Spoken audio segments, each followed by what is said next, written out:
How's it, guys? Welcome back to my channel. And what I want to discuss with you is another common topic we get at our two-day workshops is what entity do I buy in?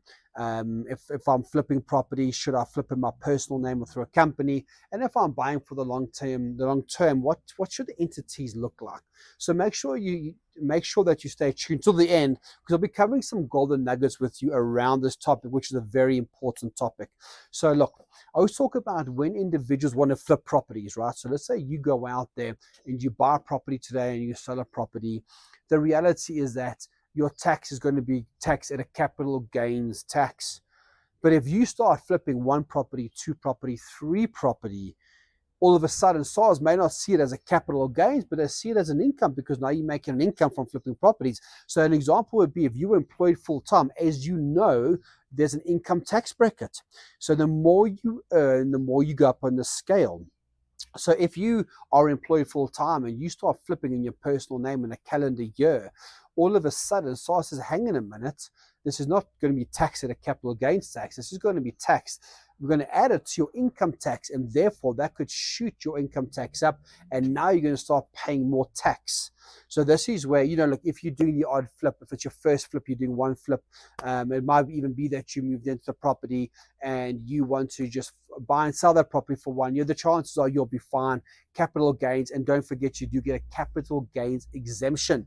Make sure that you do speak to your accountant about that. If you don't have one, contact us at Sapin and we can help you out with that, because there's a big debate regarding capital gains versus income tax. Now, another argument I've got is, if you do flip in your personal name, what if you can't sell it? Do you really want to hold, and your exit strategy is to rent it out? Would you rather hold it in your personal capacity or through a company? The chances are, when you get tax advice, is you'll want to hold that property through a company. And that is why most investors that do come through SAP, and they end up flipping properties through companies, not just for the initial tax conversation, but more about, if it doesn't sell, what entity is going to hold that property for the long term. Because remember, you're either buying in your personal name, you're buying through a PTY, or you're buying through a trust. Now, what you'll find is that most investors that do come through SAPIN, and we look at the journey, and a big question here is, what are you trying to achieve? What are your 10-year goals, your 5-year goals, your 1-year goal? Why is it important? Because let's say, for example, you said to me right now, Andrew, look, I just want to buy 2 properties.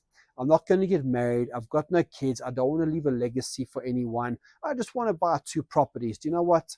Let's forget about trust for a second. Companies maybe. And that entity is going to be a lot more simple. Versus, listen, Andrew, I'm married. I've got 2 kids. I already own a small portfolio. I want to jump into property full time in the next 5 years. I'm going into commercial. The reason I'm doing property, Andrew, is generational wealth. I don't just want to leave wealth for my kids, but my kids' kids. So I want to make sure I preserve it. Andrew, can you show me how to do? Absolutely. As soon as we start having that conversation, now we start talking about a trust structure. For a lot of investors, what they end up doing is setting a trust up at the top over here. So this is the trust. They're a trustee and a beneficiary of that trust. That trust then owns the shares in the holding company that you will be a director of. Shares are held by the trust. Then in that holding company, because now you've got a few properties, you might end up doing joint ventures, the holding company then has individual SPVs, special purpose vehicles. For example, you may do a joint venture with me in SPV1, but you may go buy a property with you and your partner. You don't want to own that same property in the company that's owned with myself, right? So you set up a second SPV that you and your partner own a property in. Then you've got to do a development, and you want to separate that, don't you, from all the other PTYs. That's why I mentioned having a holding company where you're the director of, and that holding company is going to own the individual properties, because you don't want to have one property that owns the company, that owns the properties, that owns your bitcoins, that owns your stocks and shares, that owns everything. No, we want to keep it clean. We want to separate everything, because remember this, there's 3 circles.